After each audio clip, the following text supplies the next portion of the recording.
नमस्कार सभी धर्मी लोगों का आपके अपने चैनल पर एक बार फिर स्वागत है। आज भी हम पवित्र रामचरित मानस के बालकांड पर ही चल रहे हैं। हरिसन मांगो सुंदरताई होई ही जात गरु अति भाई, मोरे हित हरिसम नहीं कऊ, एही अवसर सहाय सो होऊ। एक काम करूंगी, भगवान से सुंदरता मांगू, पर भाई उनके पास जाने में तो बहुत देर हो जाएगी, किंतु श्री हरि के समान मेरा हितु भी कोई नहीं है, इसलिए इस समय वे ही मेरे सहायक हों।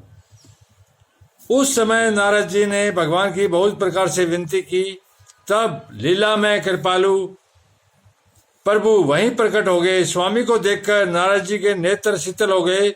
वे मन में बड़े ही हर्षित हुए कि अब तो काम बन ही जाएगा। नारद जी ने बहुत आर्त दिन होकर सब कथा कह सुनाई और प्रार्थना की कि कृपया कीजिए और कृपा करके मेरे सहायक बनिए। हे प्रभु, आप अपना रूप मुझको दे दीजिए और किसी प्रकार मैं उस राजकन्या को नहीं पा सकता। अर्थात नारद जी ने भगवान से स्वयं कहा कि आप अपना रूप मुझे दे दो ताकि वह राजकन्या को मैं प्राप्त कर सकूं। इसके अलावा और कोई चारा मेरे पास है ही नहीं। हे नाथ, जिस तरह मेरा हित हो आप वही शीघ्र कीजिए। मैं आपका दास हूं।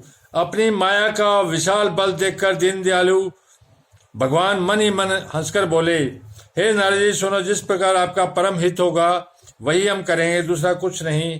हमारा वचन असत्य नहीं होता।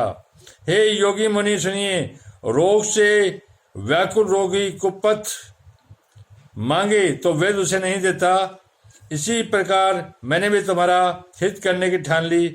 ऐसा कहकर भगवान अंतर्धान हो गए। भगवान की माया के वशीभूत हुए मुनि ऐसे मूड हो गए। जब इस तरह के मुनि, नारद जैसे मुनि भगवान की माया से मूड हो गए तो और संसार तो कर ही क्या सकता है। मूड हो गए, वे भगवान की अगूढ़ स्पष्ट वाणी को भी न समझ सके।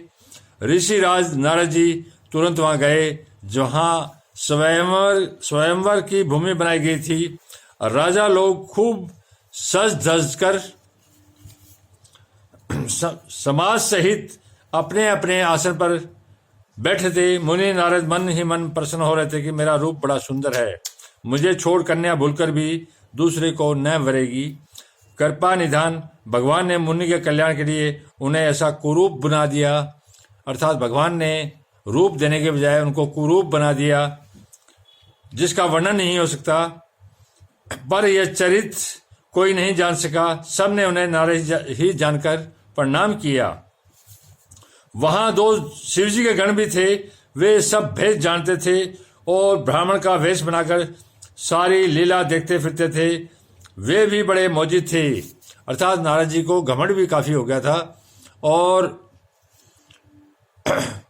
इसी घमंड को तोड़ने के लिए परमेश्वर ने उनको पहले माया के अधीन किया और फिर उनका रूप भी कुरूप बना दिया ताकि उनको शिक्षा दी जा सके। नारद जी अपने हृदय में रूप का बड़ा अभिमान लेकर जिस समाज पंक्ति में जाकर बैठे थे, वे शिव जी के दोनों गण भी वहां बैठ गए। ब्राह्मण के वेश में होने के कारण उनकी इस चाल को कोई नहीं जान सका।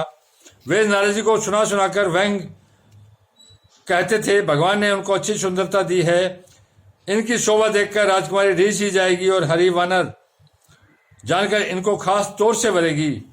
नारद मुनि को मोह हो रहा था क्योंकि उनका मन दूसरे के हाथ माया के वश में था। शिवजी के गण बहुत प्रसन्न होकर हंस रहे थे।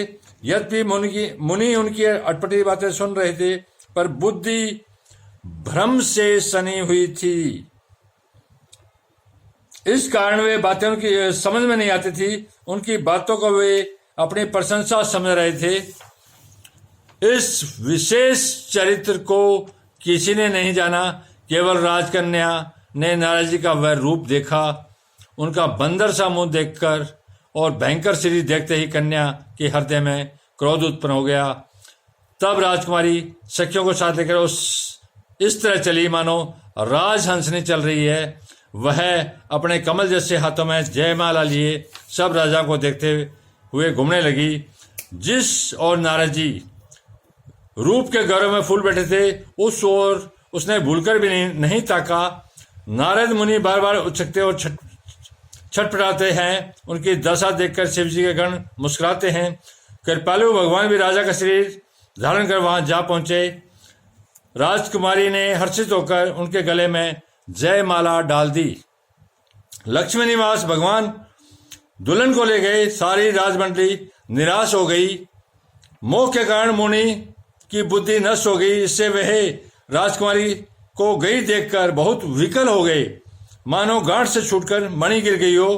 तब शिवजी के गणों ने मुस्कुराकर कहा, जाकर दर्पण में अपना मुंह तो देखिए।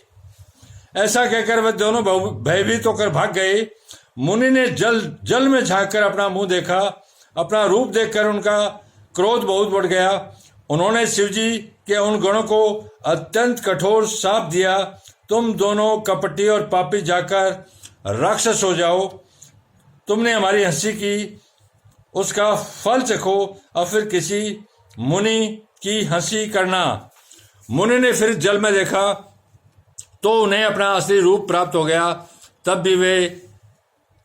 भी उन्हें संतोष नहीं हुआ। उनके होठ फड़क रहे थे और मन में क्रोध भरा था। तुरंत ही वे भगवान कमलापति के पास चले गए। आप लोग अपने इस चैनल पर इसी प्रकार बने रहिए। मैं आपको एक परमात्मा के मार्ग पर लेके चल रहा हूँ। दुनिया के तमाम धर्म ग्रंथ, चाहे पवित्र रामायण हो, गीता हो, बाइबल हो, वेद हो, गुरु ग्रंथ साहिब हो, तौरात हो, इंजिल हो, कुरान हो, ये सारे एक परमात्मा का ज्ञान है और सारा पवित्र है, जो एक परमात्मा के रास्ते पर आपको लेके चल रहा है। इनमें कोई फर्क न समझे। इनको जो फर्क समझता है वो परमात्मा को समझ भी नहीं सकता। धन्यवाद। शुभ रात्रि। कल फिर मिलेंगे।